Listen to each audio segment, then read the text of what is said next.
So good afternoon, everyone. And I'd like to call this General Academic Assembly meeting to order. Thank you very much for being here. Thank you very much indeed, especially over a lunchtime. Much appreciated. I thought I'd say a little bit about the General Academic Assembly. This is my first one, and so of course I had to look up exactly what it was. Somebody asked me. And let me read out to you just the information that's available to all of us about it, at least the brief information. The General Academic Assembly is composed of the President, Vice Presidents, Registrar, Deans, and Directors employed by the university or an affiliated or federated college, all full-time faculty members, and a number of U of S students, a greater number now, in fact. The President is Chair, and quorum is 150 members. I don't think we have reached that, but I'll say more about that in a minute. The Assembly meets annually to hear the report of the President respecting the state of the university, and it's a short report. The state's good, so thank you very much. And any other matters that the President considers appropriate. The powers of the GAA under the University Act of 1995, the General Academic Assembly may require the Council to reconsider its decision to authorize the Board to provide for, on academic grounds, the establishment or disestablishment of any college, department or institute, or the affiliation or federation with any educational institution or the dissolution of any such affiliation or federation. And the General Academic Assembly also has the power to vote to determine whether or not council be dissolved and elections for a new council be held. I would like to give a special welcome to all of the students who are here today. We are very pleased that we have more student GAA members now. I'm very pleased to see that. I notice we have a number of other guests with us today, and I also notice that there are members of the media present, and I understand that they will have an opportunity following the meeting to ask questions of our senior administration. So I would ask the media not to participate in the debate on any motion and that they do not record the proceedings of this deliberative body. I think no quorum is obtained, though. I'll check that out again after I give my remarks. And if that's still the case, then we can proceed immediately to questions regarding my remarks. So as I say, this is the first time that I've addressed this group. Thank you very much for being here. I did want to speak about the future of the university. And in order to do that, of course, I'm going to speak a little bit about the past and a little bit about the present. And I hope, it's my intention, that I can start a series of these and always speak about the fact that we are, and you'll hear me quote Walter Murray from 1908 in a little while, that we are building for centuries. So I have heard from many people on and off campus over the last 5 months. So people here, I've had transition meetings with all the colleges and schools and major administrative units. I've had meetings with newly tenured faculty and with research-intensive faculty, with faculty who have won teaching awards, with department heads. I've met with Dean's Council and the Senior Leadership Forum, with Student Council and the USSU and the GSA leadership on a regular basis, and with the board. I've met off-campus with provincial government representatives, with federal government representatives, Universities Canada, the U15, alumni and donors. I've gone on part of A, and it continues, provincial tour, part of A, and it continues, national tour. I've met with regional college presidents and with members of the business community, and that's not all of the list. And my understanding of this university's role and significance has not changed after all of those meetings from what I offered in my remarks at convocation, and I'll be referring to a few of those as I go through my remarks today. In fact, my understanding of our role has been strengthened and confirmed. The university has a great and proud past, an enviable present, and a future of promise, with high hopes for us held by many thousands of people in the city, the province, nationally, and internationally. I always take the opportunity in larger public presentations to call attention to parts of a long list of influential alumni and professors emeriti who have forged a history for this university that places it among the very best in Canada. And today I'll offer this list. C.J. Mackenzie, Dean of Engineering, President of the National Research Council. Henry Taube, graduate student in chemistry and a Nobel laureate. Gerhard Hertzberg, professor in physics and a Nobel laureate, Thorberger Thorvaldsen, who developed alkali decay-resistant cement, Harold Johns and Sylvia Fedorik, who did crucial work on the Cobalt-60, John Diefenbaker, Prime Minister, Raymond Natition, Governor General, Hilda Neatby, author of that wonderful book, So Little for the Mind, that was critical of the Canadian education system, Mabel Timlin, who was the first female social scientist to be elected to the Royal Society of Canada, Sharon Butala, author of Perfection of the Morning, Blaine Favel, former chief of the FSIN and a Canadian Aboriginal leader. And I also like to take the opportunity to call attention to what that history has enabled us to be doing today. And in that regard, I think of these: the role of the Medical College in leading healthcare innovation in the province and in the world, of the College of Agriculture and Bioresources in leading farming innovation and research with a huge return on investment and improvements in the lives of people of this province and throughout the world, of the Western College of Veterinary Medicine and its prominent role in animal care and research nationally and internationally, of the great athletes and coaches who were here and who were trained here, of the fact that this is the only major university in Canada with a College of Arts and Science, gathering together the fine arts, the social sciences, the humanities, and the sciences.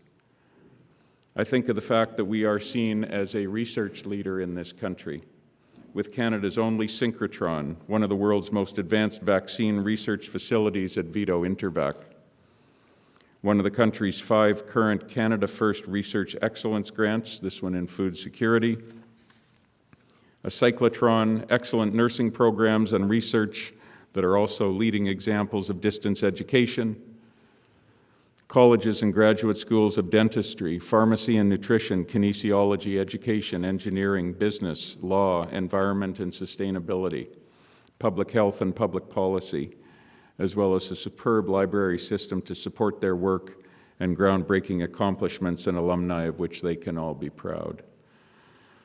We also see many of our research, scholarly, and artistic work achievements in the media, and here are some examples. Identifying a protein biomarker that can test for concussions, sequencing the bread-wheat genome, identifying a cause for Alzheimer's, developing a simple, cheap, and environmentally safe solution that extracts gold from old electronics in seconds, the Gordon Oaks Red Bear opening, and most recently, this, Trudeau and the basketball signed by the women's basketball team that hadn't quite yet won the CIS championship, and there was a lot of controversy about my telling him that they were number 1 in the country. But I was right. In terms of interdisciplinarity, we have one of the widest arrays of colleges and disciplines of any university in the country, and to me this is a crucial feature of who we are, because although we do not know what the solutions are to the major challenges facing us today, we do know this: that none of them will be solved by a single discipline or a single person, but by many people from many disciplines working together, and we are poised to help do that. Many others have offered reflections about us as well. A recent survey of people in Saskatchewan tells us that 90% of people in Saskatchewan believe we offer students a high-quality education.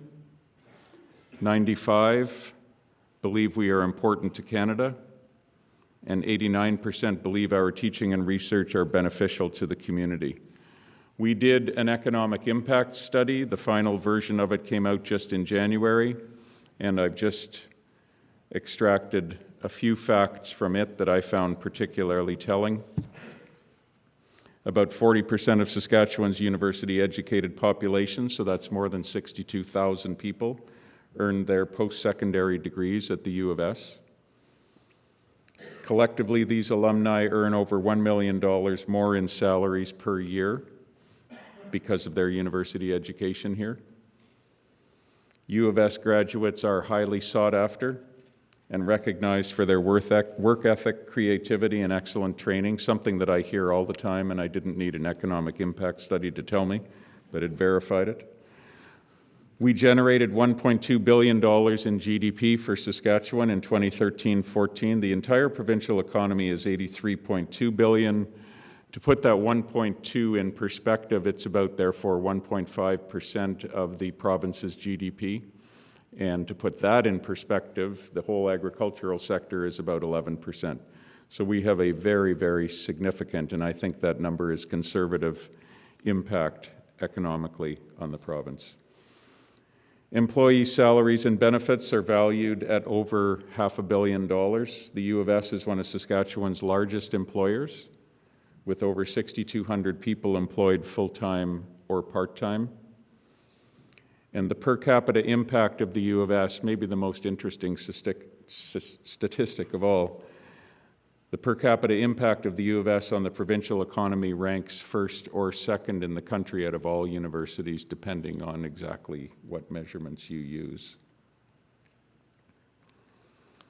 These are some of the measurable economic impacts that we have. There are other less measurable, but equally, if not more, important ones. The quality of our graduates, the impact on other organizations in the province who want themselves to attract talent of their own, the impact on them of having a first-class university in their midst, the impact of training the vast majority of visual theater and musical artists in the province. And there are impacts that are not measured in economic terms, but instead in terms of a contribution to a civil society that a great university can make. And that's why I've said before that our role includes inquiring, informing, innovating, and indigenizing. And by inquire, I meant to ask questions about our world and to try to find answers to them that have value for people. By inform, I meant to communicate what we've learned for the benefit of people. By innovate, I meant to push our boundaries of inquiry into new territory and to put new ideas into practice for the benefit of people. And by indigenize, I meant to ensure that we are the best university we can possibly be for Aboriginal students and their communities. And note that I do say ask questions about our world and to try to find answers for them that have value for others, to communicate what we've learned for the benefit of others, put new ideas into practice for the benefit of others, ensure we are the best university we can possibly be for Aboriginal students and their communities. We are enriching the lives through the many disciplines we are involved in, and by doing that, we are a force for changing thoughtfully and respectfully our culture. And that's why I have also offered that we are a cultural institution leading the intellectual, scientific, professional, artistic, medical, and environmental enrichment of the people. That's our purpose. That's the place we occupy as a cultural institution leading transformative change. So thinking about the future, and I used this kind of phrasing before at my installation in the fall.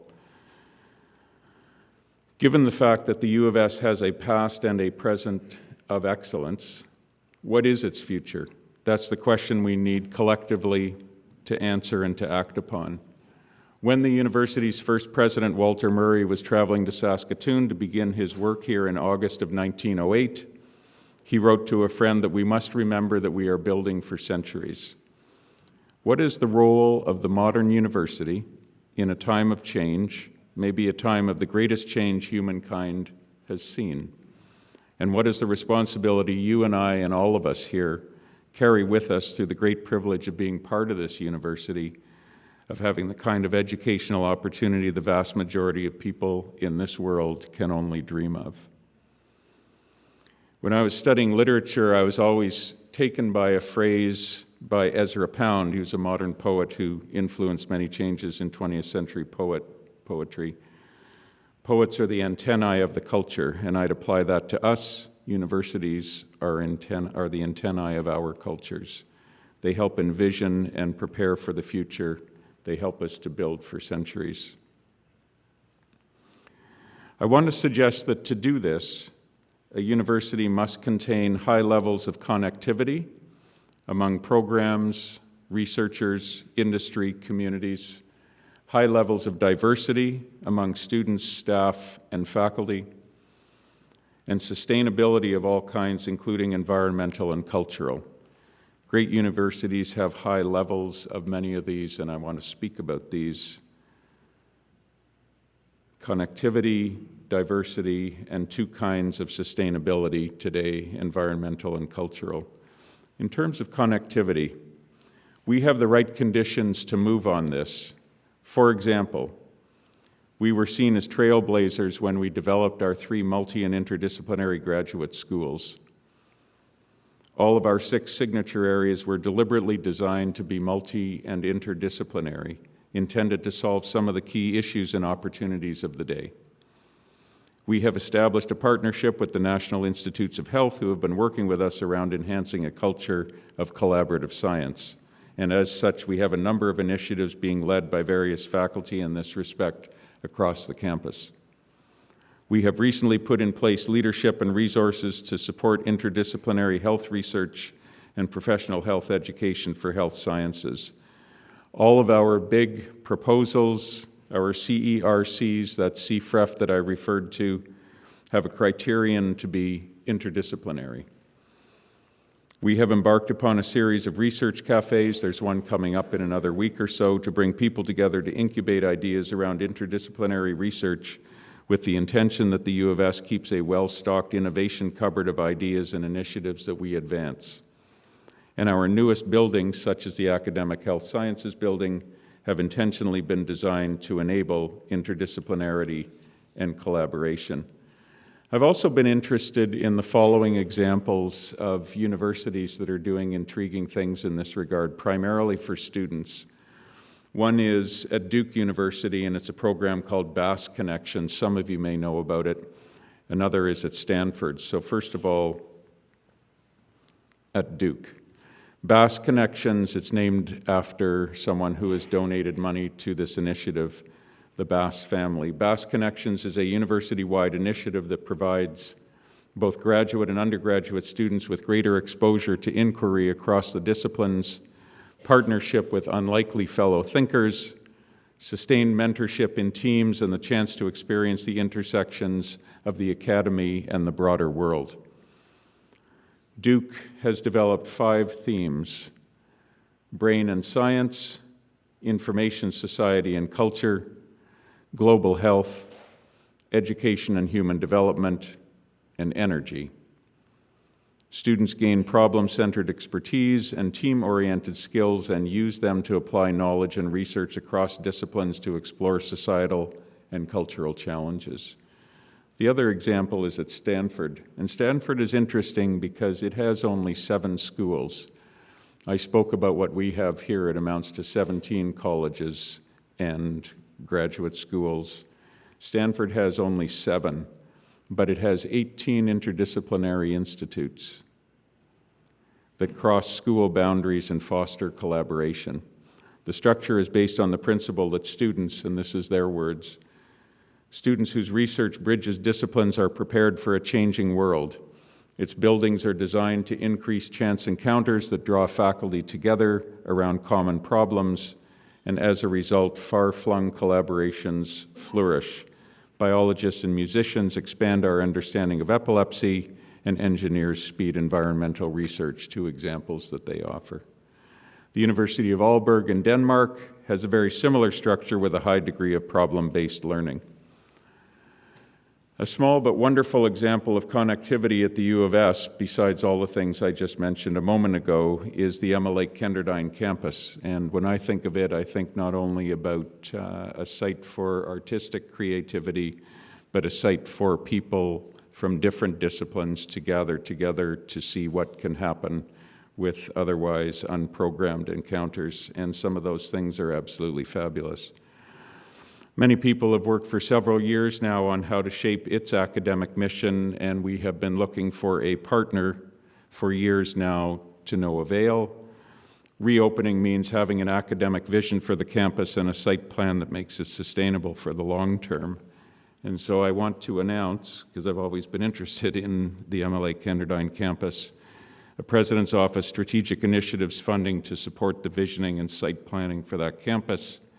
an example of connectivity at the U of S, this work is a necessary step in any potential reopening of the campus in the future.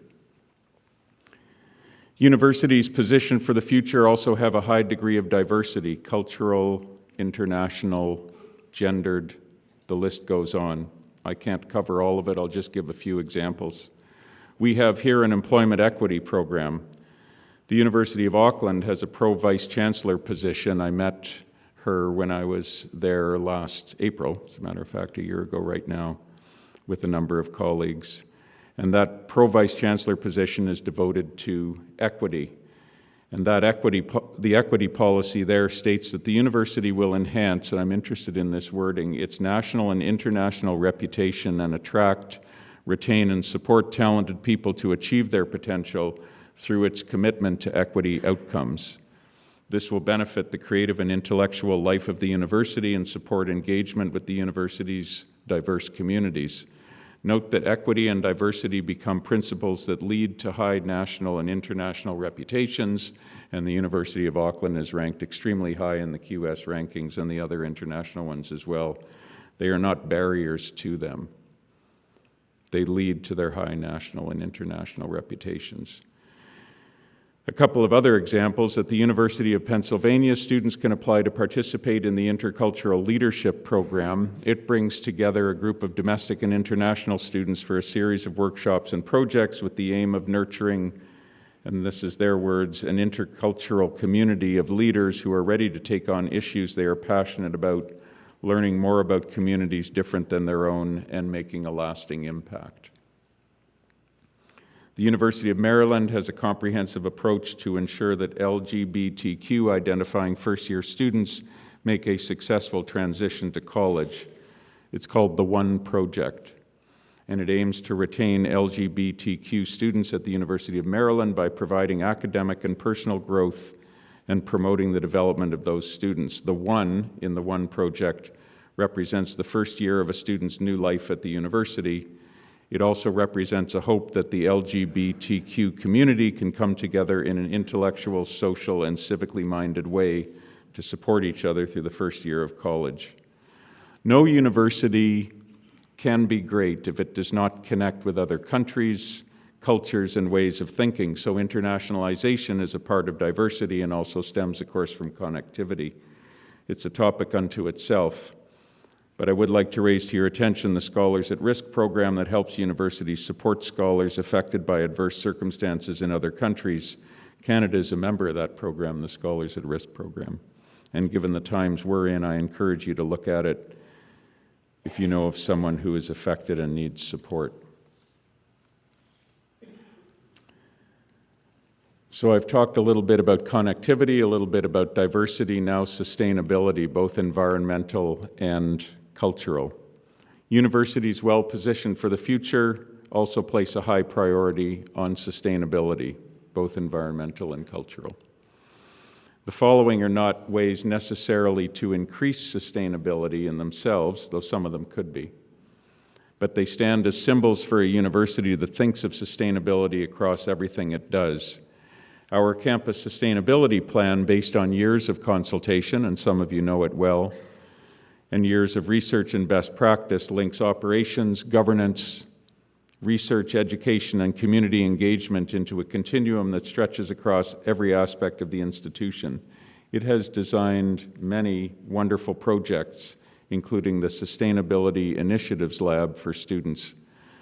The University of Copenhagen has Denmark's first carbon-neutral public building, the Green Lighthouse Student Center. These are some of the other things that I found attractive and intriguing. The University of Northern British Columbia has a farmers market.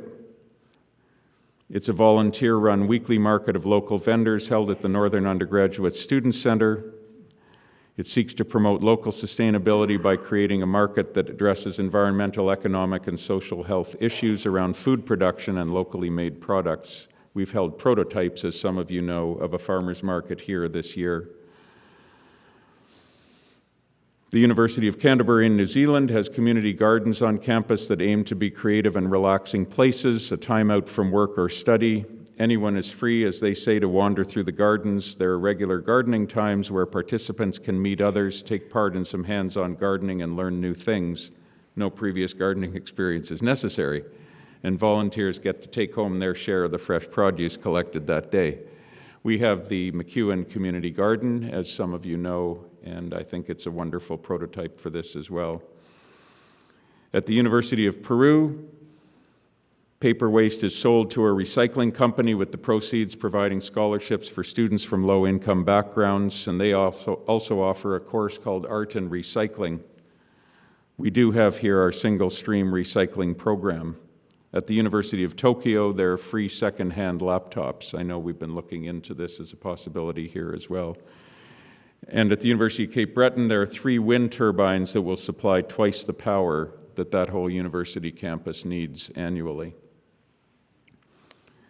So I was thinking about all of this and determined that to prepare our students for tackling sustainability issues in new and innovative ways, I would like to announce some one-time initiatives funding to support the development of opportunities for students to actively work on sustainability issues on our campus and in our communities. We will explore and build ways to create more and stronger opportunities for students to connect meaningfully and in hands-on ways with sustainability through course and capstone projects, immersive learning experiences, and extracurricular activities. These opportunities will build upon existing initiatives like the Sustainability Living Lab that I mentioned, One Health, the Sustainability Certificate, and the U of S Innovative Energy Team, just to name a few. Another kind of sustainability, and this is the last one I want to speak about, is cultural. And here I want to give a kind of progress report on where we are and need to go in terms of making the U of S the best place it can possibly be for Aboriginal students and their communities.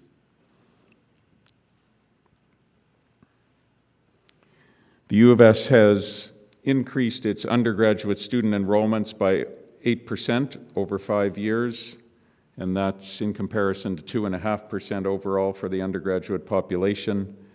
New first-time and direct entry Aboriginal students are up 4% over last year, and there's an increase too in the proportion of graduating undergraduate and graduate students, up from 8.3 to 11% for undergraduate Aboriginal students, and up from 4 to 5.7% for Aboriginal graduate students.